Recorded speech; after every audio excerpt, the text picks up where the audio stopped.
Fantastic. Thank you, Christina. Thank you for everybody joining. Insight Success as an Investor speaks for itself on the companies that you build. And a lot of that has to do with the great insights you pass on from team to team, Christina. Thank you for making us part of all that. My name is David Appel. I run the software and SaaS vertical here at Sage Intacct. I've been here 3 years and worked at some previous firms in the same space before. So I've been part of 475 implementations between me and my teams over time, and we've sure learned a lot. We want to pass on 3 of those as to be some kind of core structures. I'm sharing on the video so Mike and I, so you guys can see the face and I'm coming with the name. I want to start with this slide. This is a slide and a pattern we found. We've done about 98 customer interviews thus far and asking people and investors what's important to them. And this starts at the bottom and works their way up. I saw a lot of you were attending in your background, kind of at this early stage. And I just want to set this up because it sets the tee up for the 3 signs. When you're early, trying to figure out product market fit, what you're really trying to get is tenant static customers and try to manage cash. But as you get a little bit bigger, now you're trying to prove your revenue model with a highly efficient sales machine. So how do you keep the growth rate up but have 75% of the team making quota? And then there's some processes you're really looking after and tracking unit economics. And then what comes after that is how do we improve the net expansion revenue model, which keeping the growth rate up continued, but having peak customers buy from you a second and third time, well, all of a sudden there's a little more complicated billing in their CMR per customer. And then to lay it out comes in the future. Now you're starting to think about gross profit and making everything repeatable. And then really in that milestone we're all hoping for on some large exit, you've got this highly capital efficient machine of what's going on. You move it into adjacent markets and geography. So here's this trajectory that you're trying to manage the company against. And we're going to talk about 3 things about what's in it for you in this quick half hour between Mike and I. The 3 signs you're being held back. Mike in the Arena Solution story, because it's a fantastic story. You'll hear it in a second. And then let's operationalize all this. What's 5 steps you can take in order to move on it all? So Mike's a great guy. I'll let him share a little bit about his background. Mike, could you tell everybody about you? And then I got that slide about who's Arena in just a second. Yeah. Thank you, David. Thank you. So my name's Mike. As David mentioned, I'm a VP Finance at Arena Solutions. We are a SaaS business based in Foster City, California. And we provide software that's utilized by high-tech and medical device companies to develop and manage innovative products. My experience, I have experience working at small 30-person venture-backed startups and all the way scaling up to large Fortune 100 companies in different roles, both in the controllership accounting type focus and also in the financial planning focus. So I have a diverse background, and I'm excited to be here and part of this morning's webinar with all of you. Oh, that's great. It's awesome that you want to pay it forward to these folks that are both hearing it live and then the recorded in the future, Mike. I hope they learn as much from you as I have. And I've got this fantastic job understanding where the puck's going in the marketplace and putting it into our products. So we help companies build, and people, finance and revenue operations leaders, build great companies. And who is Sage Intacct? We're the leader in B2B subscription financial management. We'll take you through the entire workflow, the quote coming out of Salesforce to some homegrown system, automating the subscription and other types of billing models, doing the ASC 606 revenue expense, posting all this in the general ledger so that you can then do not only GAAP but SaaS-based reporting and forecasting. And I'm so happy because that old adage, you say it about yourself, it's bragging. When someone else says it about you, it's true. G2 is a fantastic next generation of the voice of the people and customers saying that we're making them successful and be able to do it in scale. So Mike, would you share with everybody who is Arena? Well, like I mentioned, so Arena, we're a SaaS business based in Foster City. We've been around for quite a while. In the 6 years that I've been here, we've definitely encountered a lot of growth and a lot of opportunities to work on scale. When I joined us 6 years ago, we were just closing our final VC funding round. We're a single entity, and had bank and board reporting that was around quarterly updates. Only had to look at it once a quarter and annual plan. So we've changed quite a bit from that. But as a company, and I'll go into more details, but we've grown quite a bit. We've gotten more sophisticated. Us as a company, we benefited from the growth in the Internet of Things and the global connectivity of everything, from automobiles have so much tech in them now to, refrigerators. So that's a little bit of the background on Arena. It's fantastic. And the success, we've got a few slides showing what Mike and team have been able to do. Because I want to talk about the 3 signs that what you're doing today, generally in QuickBooks, is holding you back. First off, and this is very top of mind, the reason we made this number 1 is insights about how much this comes up in the conversations Christina, you and team have. There's quote-to-cash integration with something like, I spend all my time hand ordering and it affects cash flow. Number 2 is revenue and spreadsheets and some trigger based, whether you're high volume or high ACV, some trigger happening in revenue and that being manual and holding you back as you go through that scale of growth we talked about in the very first slide. And then challenging the forecast, because here you are trying to model out what the business is going to look like for both fundraising, cash allocation, decide where to invest additional dollars in people.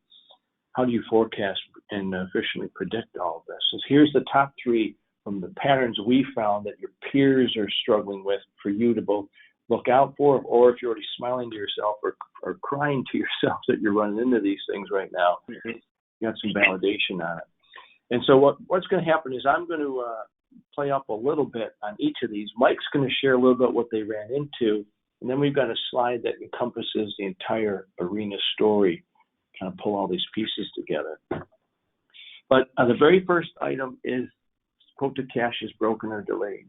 However, as you're in product market fit, trying to create an understanding of the market and make and test and experiment to when things are going to become efficient, that experimentation and then the scale doesn't happen. And generally, is sales ops is booking them, but the manual creation of things.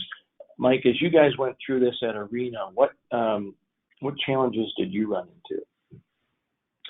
Well, I would say, when different companies have different structures of sales ops and finance and revenue ops and marketing and how they all play together from that, the beginning where you have the opportunities all the way to the closed deals and then those active contracts. We've progressed certainly from where we started, where, we had a set of opportunities and customers and accounts that were in Salesforce, and we had a team that was managing those and deals that were being closed.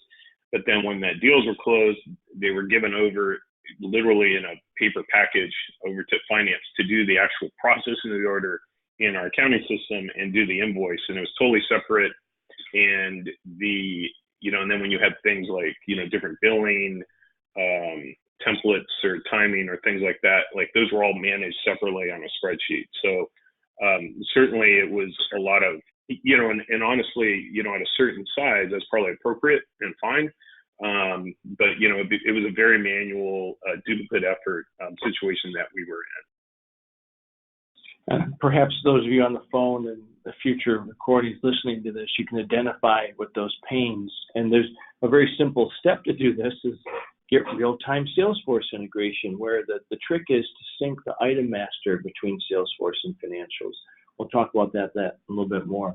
The second big issue is here you are trying to track the business and calculate revenue recognition in spreadsheets, but often this is important, you're giving it to your most capable people that are doing all this. And in the subscription world, there's so many changes that happen tied back to the performance obligations with ASC 606 on this top line we've got here. Upsells, downsells, renewals, holds, resumes, particularly those of you who've got a little bit of a complex product. I saw some of you do complex sale. We got multi-element arrangements.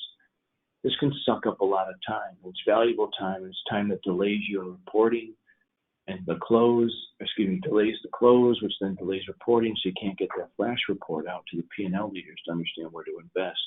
Mike, what happened on the Arena side? Well, that was definitely the case at Arena. We had a large, and actually this was before 606 went into effect for us. So our revenue recognition was actually simpler. back then, but we had a big spreadsheet, had all of our contracts, all the line items on the different contracts that had calculations on how to allocate between the subscription and the services and different items.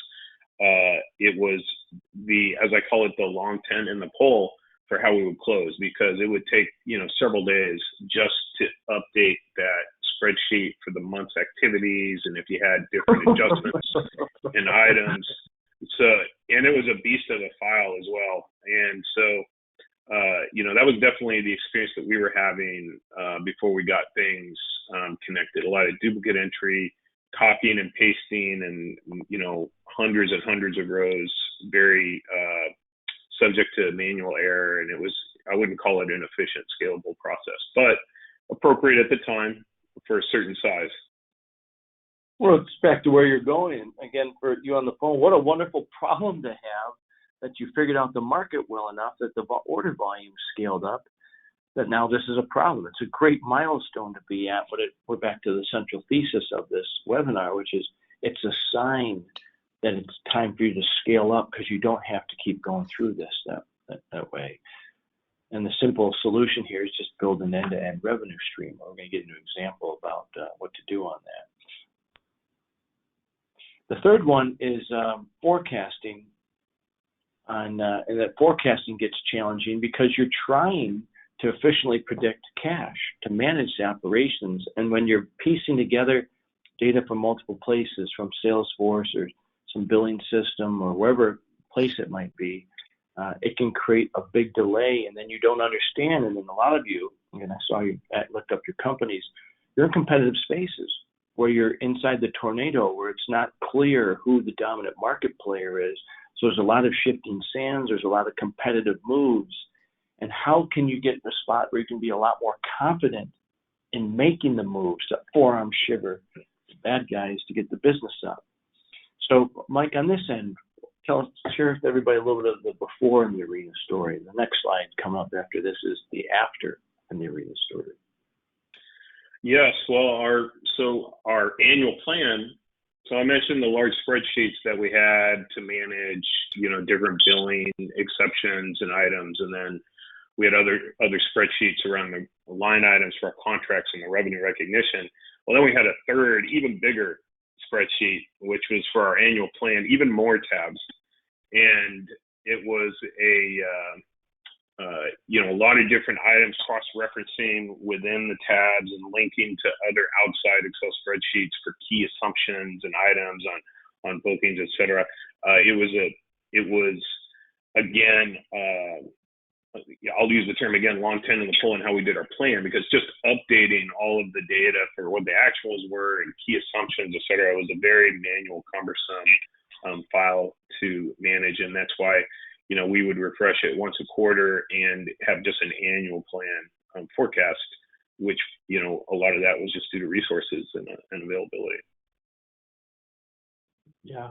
And again, perhaps you are identifying with that with your own business, and those of you in the finance team, everyone's asking you for more information. And the real fun when I interview folks on being a hero, it's they find some insight to drive the business that nobody else saw, that makes a material impact on the data. So not just being a data historian, but being like a data scientist in order to guide the business, and the possibilities out there in order to do that.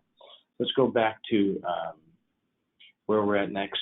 Just went through the three signs. Now we just want to talk a little bit about Mike's story. So you heard a little about whose arena and his plane. Here we've got a graphical example that ties in these points, working from left over to right. And Mike, I'm going to talk a little bit about it and then have you share about what the outcome comes in. Because let's talk about the first one, which was integrate quote to cash, automating subscription billing across the customer lifetime. In this case, with Salesforce CPQ, led to some great outcomes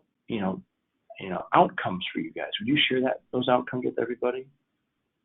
That's right. Well, as I mentioned, in the time that I've been at Arena, we have grown in sophistication. So we've transitioned from a small VC-backed growth stage company to a profitable, I'd say mid-sized software enterprise company. So we do have now multiple offices, multiple subsidiaries that we consolidate up, and we have international operations even as well. And so with regard to the subscription billing, what we did was we implemented the contracts module, and we implemented the contracts module several years ago, but then we refreshed it last year in conjunction with a separate project, which was a big Salesforce CPQ migration. So Salesforce CPQ is, I think, the big focus right now in Salesforce, and it does a great job of linking and integrating in. So every customer's contract now is in Salesforce. All of the contract details, the annual recurring revenue, all of the customer details and the item order info, all of that now is synced right over into Intacct. So it reduces quite a bit of the manual processing time that we're doing, time that we're, and also not just on the finance side, but on the sales ops side and the account manager side, the amount of entry and exceptions that they have to deal with or questions they have to deal with. So it has benefited us quite a bit to cut the amount of time that we're spending on each contract, to allow us to spend more time on customer-facing activities, which has benefited us from, reducing our DSO, as I mentioned, which is at an all-time high, as well as improving our customer satisfaction. I think, we also benefit from a great G2 crowd rating, just like Intacct does in our space. And, these are probably soft factors that go into that. And, it's just helped us be able to grow our volume and our number of contracts. It wasn't easy to implement. I don't want to, gloss over that, right? It took us a while to get things implemented and up and running, but, we've been able to scale and grow our number of contracts in an efficient manner. We haven't had to staff up in the way that we've grown as a business as far as order volume. And back to all of you on the phone, right? Because in general, most finance folks and RevOps folks are more process oriented. All this is people, process, and technology playing off one another. But I wanted, if you don't already have somebody in your peer network, we wanted you to hear this story about the growth. And Mike, just very briefly, I'll do the second row just because of time, and let you speak a little bit more about the third row. But everything was manual before we talked about. They had their triggers. But you take down this close from 21 days to a day one revenue flash as the businesses get more complex with more entities and employees, and you're able to pull out the 606 compliance with international consolidation, which gives a lot of comfort in the audit committee and the executive team and the data. But this really gets into the third point we're making about having challenging forecasts. And would you share with everybody, because this, for those, I talk to so many companies who are flying by the seat of their pants and somewhat, the way it is. But I want you to see that there could be a better outcome. Mike, share with everybody about the rolling forecast you guys built. Well, one of the benefits of being able to have any real-time flash of revenue now that we're using the contracts module and with the advanced Salesforce integration, so it's allowed us to reduce the amount of time we're spending on the close and getting what the actual source of truth on the numbers is down quite a bit, even with the increase in complexity of our business. And so one of the things that's benefited from is, we have a separate planning tool that we use, and we're able to spend a lot of time focused on what the future is. So we're able to, we are a subscription business. We have annual subscriptions with generally annual billing. And it's also a little bit lumpy, right? We have some quarters and months within quarters that are bigger than others. So it's really helps us to be able to look at not only what the revenue waterfall looks like going forward, but also we're able to run reports, and we use this every month when we update our rolling forecast on what is the forward 24-month billing on contracts that we have in. And so, if I have a multi-year contract that's, 3 or 4 years, that contract is locked in, and I know what the billing is going to be by month over the next 3 or 4 years. And those are reports that are very helpful. It's helpful because it allows us. I know we're all numbers people, but how does that feel? How does it feel to deliver that? Well, it's certainly a sense of pride. I think, as far as it goes, we're able to give a day one revenue flash, for example. to our board. And, that I would say is a best in class process. God. The investors like that, and the board likes that. And I can say if there's one thing you can, if you want to get the most immediate return on value for you and your efforts, like figure out a way to get a good, solid day one revenue flush out, and you will feel the love. And what it does, by the way, is it builds trust with the board that they think you're competent. And then as you want to do other ideas with them, you, from that position of strength and confidence and competence, you're able to get there. So I just want to go on a couple other slides and just the 5 steps to take as you build through these in your business. And again, this comes off of the 96, 98 interviews that I've done. So this isn't a David and Intacct opinion. This is the pattern that's emerged of the steps that you take. We've only got a few minutes, so I'm going to be very brief about it, because this is just meant to help guide everybody. But it's patterned off Maslow's hierarchy of needs. If you start at the bottom and you work your way up to self-actualization or forecasting. But integrate those systems and sync the item masters so that the revenue and billing rules come on over. Tackle the billing, multiple different billing scenarios you might need to do, predicated upon how you deliver value to your customer, and thus what your billing model should be. And that automates the revenue and creates the dashboards. And be very specific, because I want to leave some time for questions, Christina.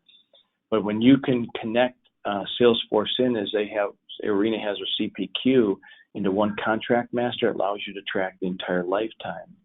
Then there's so many different types of billing models, whether if you've been around for a little while and you're shifting for perpetual, or doing some of the subscription billing, or have some services if you got a little more complicated product. There's a lot of different ways to take the billing.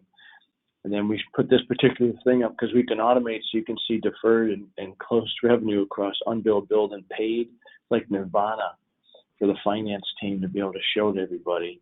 Then you build these, because you've automated those other 3 steps, you build this dashboard, which shows everybody the SaaS metrics that Insight and other great astute investors want to see in growing the business. And then I'll spend just a moment on this because this goes back to what was so special about what Arena does, is when you've got the contract master in there synced with all the orders that are coming in, you're able to see over the customer lifetime, shown here on the left-hand side, billing, cash, and revenue over the customer lifetime. And that puts you in a position to be a lot more comfortable on, can we invest? Can we acquire? Can we hire? And you help your P&L leaders do that. So here's the 5 steps to take to come in. We've got plenty of other assets and do this. This is just meant to be a quick 30-minute where people are coming in. There's a lot more places you can learn about this, or happy to go in more detail, or conversations with me, or access to other customers like Mike to hear their stories. So Christina, with 4 minutes left, I'd love to turn it over to you and see if we've got any questions. Yep. Great. Thank you so much for such an informative presentation. If anyone does have a question, feel free to enter it into the chat box now. And I'll give just a minute for people to type in their questions.